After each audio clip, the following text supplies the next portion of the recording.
இயேசு கிறிஸ்துவின் இனிதான நாமத்தில் இன்றைய ஆவிக்குரிய சிந்தனைக்கு உங்களை அன்புடன் வரவேற்கின்றோம். இப்போதும் ஒரு பாடலுக்கு பின்பு உங்கள் சிந்தையை தெளிவிக்கும் ஆவிக்குரிய செய்தியை கேட்கலாம். பொய் சொல்ல ஒரு மனுஷனல்ல, மனம் மாற மனு புத்திரனல்ல.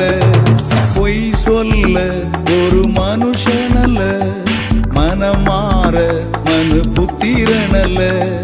நம்பத்தக்கவர் உண்மையுள்ளவர், நம்பத்தக்கவர் உண்மையுள்ளவர்.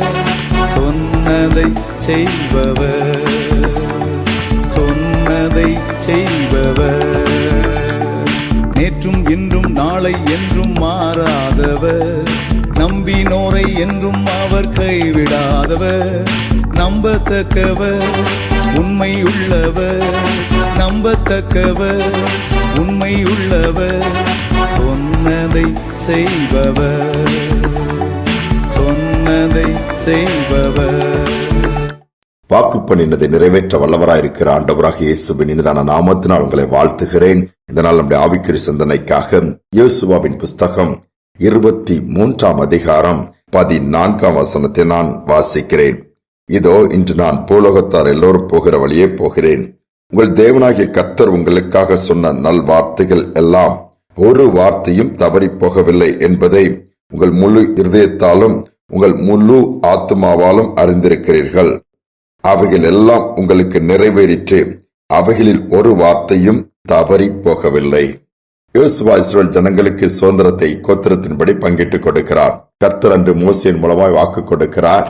இஸ்ரவேலுக்கு கானான் தேசத்தை கொடுப்பேன், அவர்கள் அதை சுதந்திரிப்பார்கள். பல தடைகள், பல போராட்டங்கள், பல இழப்புகள், பல வருடங்கள், பல பிரயாணங்கள் உங்களுக்கு நன்றாகவே தெரியும். இதெல்லாம் தாண்டி வந்து அந்த கானானுக்குள் பிரவேசித்து எல்லாவற்றையும் சுதந்திரித்த பின்பு யோசுவா வயதும் சென்று விட்டது, நான் மற்றவர்கள் போன பாதையில் நானும் போகிறேன் சொல்லிவிட்டு இவைகளை சொல்லுகிறார். என்ன சொல்லுகிறார்? கர்த்தர் உங்களுக்கு கொடுத்த நல்வார்த்தை, அந்த வாக்கு தத்தம் ஒன்றும் தவறி போகவில்லை என்பதை இப்பொழுது நீங்கள் பார்க்கிறீர்களே, அறிந்திருக்கிறீர்கள் சொல்லுகிறார்.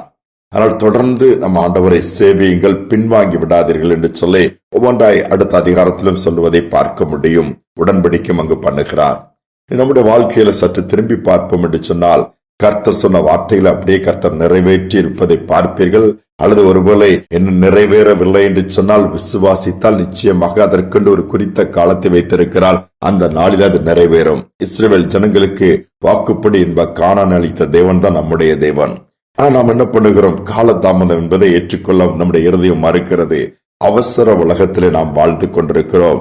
எதையும் கூர்ந்து கவனிப்பதில்லை, எதையும் நின்று பார்ப்பதில்லை, எதையும் பொறுமையாய் கையாடுவதில்லை. எடுத்தவுடனே பேசி விடுகிறோம், தூக்கி எறிந்து விடுகிறோம், அப்படி வார்த்தைகளை கொட்டி விடுகிறோம், பின்பு புலம்புகிறோம். இதுதானே இன்று எங்கும் நடக்கிறது. ஆண்டவர் அதில் பிரியப்படுகிறவர் அல்ல. அவருடைய வார்த்தையை நாம் அறிந்து கொள்வதோடு மட்டுமல்ல, அந்த நல்வார்த்தை என்று வேதம் சொல்லுகிறது, அது நிச்சயமாகவே நிறைவேறும். ஒருவேளை சூழ்நிலைகள் சாதகம் இல்லாமல் இருக்கலாம், ஒருவேளை அது வாய்ப்பில்லாததாய் தெரியலாம். இவ்வளவு பெரிய காரியம் எப்படி நமக்கு பெரிதாக இருக்கலாம்? தேவன் வார்த்தையினாலே சகலத்தையும் சிருஷ்டித்திருக்கிறாரே, அவரால் கூடும். ஒரு அருமையான குடும்பத்தினுடைய வாழ்க்கையில நடந்த சம்பவத்தை நான் பார்க்கும் பொழுது எனக்கு ஆச்சரியமாக இருந்தது. கணவன் மனைவி, மூத்த பையன், இளையது ஒரு மகள், 2 பிள்ளைகள். அவர்கள் கர்த்தருக்கு பயந்து தங்களுடைய காரியங்களை செய்து வந்தார்கள். கர்த்தரும் அவர்களோடு கூட இருந்தார். பிள்ளைகள் படிப்பிற்கு நாட்கள் வரும்பொழுது படிப்பிற்கான காரியங்களாக ஊக்கமாய் ஜெபிப்பார்கள். கர்த்தரும் அந்த ஜெபத்தை கேட்டு நல்வார்த்தைகளை கொடுத்து படிப்பின் காரியங்களை அழகாக நடத்தினார். திருமண வயதில் வரும்பொழுது கூட மற்ற பிள்ளைகளுடைய வேலை இதுக்கு வரும்போது ஆண்டவருடைய சமூகத்தில் குடும்பமாய் காத்திருக்கிறார்கள்.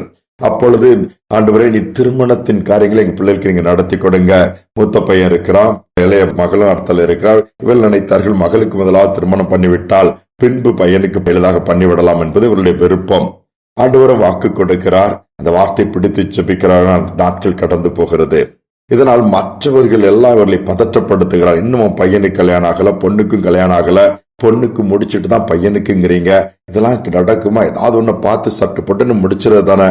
ஊரு பேச ஆரம்பித்து விட்டது, உலகம் பேச ஆரம்பித்து விட்டது, உறவுகள் பேச ஆரம்பித்து விட்டது. இவர்களுக்கு ஒரு பக்கம் கலக்கம் வந்தாலும் அதை பெரிதாக எடுத்துக்கொள்ளாமல் கர்த்தருடைய பாதத்தில் வைத்து கர்த்தர் வாக்கு கொடுத்திருக்கிறார். நிச்சயமாகவே நிறைவேற்றி கொடுப்பார். அவசரப்படவில்லை, காத்திருந்தார்கள். அதிக நாட்கள் காத்திருப்பது அல்லது நெடுங்காலமாய் காத்திருப்பது இருதயத்தை இழைக்க பண்ணும். விரும்பினது வரும்பொழுது ஜீவ விருட்சம் போல் இருக்கும் வேதம் சொல்லுகிறது. ஆனால் இவர்கள் ஜெபிப்பார்கள். அந்த பிள்ளைகளும் தங்களுக்குள்ளே தங்களை திடப்படுத்திக் கொண்டு கர்த்தருடைய நடத்தல் கை காத்திருந்தார்கள். சாதாரண குடும்பம் தான், பெரிய அளவு வசதிகள் வாய்ப்புகள் கிடையாது. அவளுக்கு ஆண்டவருக்கு பயந்த ஒரு பையன் வரணும், ஆண்டவர் நாம மகிமைப்படணும் என்பது நம்முடைய நோக்கம். நாட்கள் சென்றது. எல்லா இடத்திலும் எல்லாம் வறண்டு ஒருவேளை வரவில் ஒன்றும் நடக்காமல் இருந்தாலும் ஒரு குறித்த காலம் வரும் பொழுது அதே அவங்க போகிற ஆலயத்திலிருந்து ஒரு குடும்பத்தார் வந்தார்கள். வந்து உங்க பிள்ளைய மகனுக்கு கொடுப்பீங்களான்னு சொல்லும் போது இந்த பெற்றோர் கொஞ்சம் யோசித்தாங்க. ஏன் நீங்க இவ்வளவு பெரிய வசதி, இவ்வளவு காரியங்கள்ல இருக்கிறீங்க அப்படின்னு சொல்லும் போது அவங்க சொன்ன காரியம், இந்த வசதி எல்லாம் இப்ப தானமா வந்துச்சு, உனக்கு தான் தெரியுமா எங்க குடும்பத்தை பற்றி எவ்வளவு கஷ்டப்பட்டோம், இவ்வளவு தரித்திரத்துல இருந்தோம். இன்னைக்கு என்னமோ என் பையன் வெளிநாடு போனதுனால இன்னைக்கு ஒரு நல்ல வருமானம், ஆனாலும் ஆண்டவர் அந்த நாட்கள்ல நடத்துனது எங்களால மறந்துட முடியுமா? எப்படி இஸ்ரேல் ஜனங்கள் எகிப்துல கஷ்டப்பட்டாங்க, அடிமையா இருந்தாங்க, வேதனைப்பட்டாங்க, வண்ணாந்தரத்துல அலைந்து தெரிய நேர்ந்தது. ஒரு நாள் நேர்த்தியாய் கானானுக்குள்ள கொண்டு வந்தது போல எங்களும் இன்னைக்கு நேர்த்தியாய் நல்வார்த்தை ஆண்டவர் நிறைவேற்றி வருகிறாரு. எங்களுக்கு விருப்பம்லாம் ஒரு ஆண்டவருக்கு பயந்த ஒரு பிள்ளை வேணும். பார்க்கும்போது உங்க குடும்பம் எங்க கண்ணில் பட்டுச்சுது, ஆண்டவரும் உணர்த்தினாரு, அதனால வந்திருக்கிறோம். நாங்க வேற எதுவுமே எதிர்பார்க்கல, உங்க குடும்ப சூழ்நிலை எங்களுக்கு தெரியும், உங்க பொண்ணை கொடுத்தா போதும் அப்படின்னு சொல்லும்போது இந்த உள்ளங்கள் எல்லாம் குளிர்ந்ததா. பாருங்களேன், ஆண்டவர் எவ்வளவு அருமையா நடத்துறாரு. இந்த ஊரை ஆச்சரியப்படுகிற அளவிற்கு தேவநாம மகிமைக்காக அந்த திருமண வாழ்க்கையை கர்த்தர் ஏற்படுத்தி நடத்தி கொடுத்தாராம். இதை கேட்டுக்கொண்டிருக்க நீங்க பதற்றத்தோடு இருக்கீங்களா, பயத்தோடு இருக்கீங்களா, சோர்ந்து போயிருக்கீங்களா, காலதாமதமாகிறது, வயதாகிறது, இன்னும் வேலை கிடைக்கல, திருமணம் ஆகல, அல்லது குழந்தை பாக்கியம் இன்னைக்கு உலகம் உடனே நடக்கணும்னு எதிர்பார்க்குது. என் ஆண்டவர் ஒவ்வொன்றுக்கு ஒரு காலம் வைத்திருக்கிறார், ஒரு சமயம் வைத்திருக்கிறார். அதை மறந்து விட வேண்டாம். ஆண்டவர் வாக்கு கொடுத்தார் என்று சொன்னால் அது நிறைவேறும். கேள்வி கேட்க முடியாது. ரைட் டைம்ல ரைட் வேல நிறைவேறும். ஏன் ஆண்டவருக்கு எல்லாம் ஒப்பு கொடுக்க கூடாது. ஜெபிப்பு அன்பின் தகப்பனே, இந்த புதிய நாள் காலை நேரத்தில் சமூகத்தில் வந்திருக்கிறோம்ப்பா.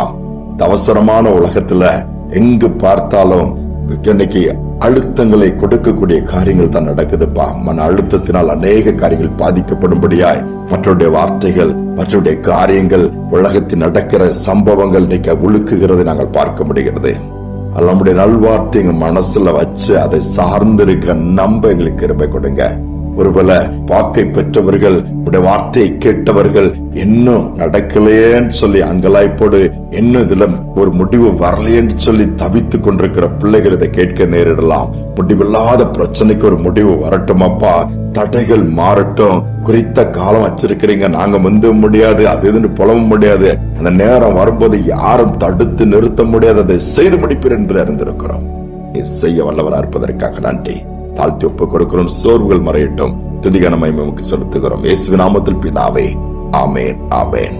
வாக்களித்த தேவனை பாடி கொண்டாடுங்க. ஊக்கமான ஆவி உங்களை தாங்கும்படி கேளுங்க. சோர்ந்து போக வேண்டாம்.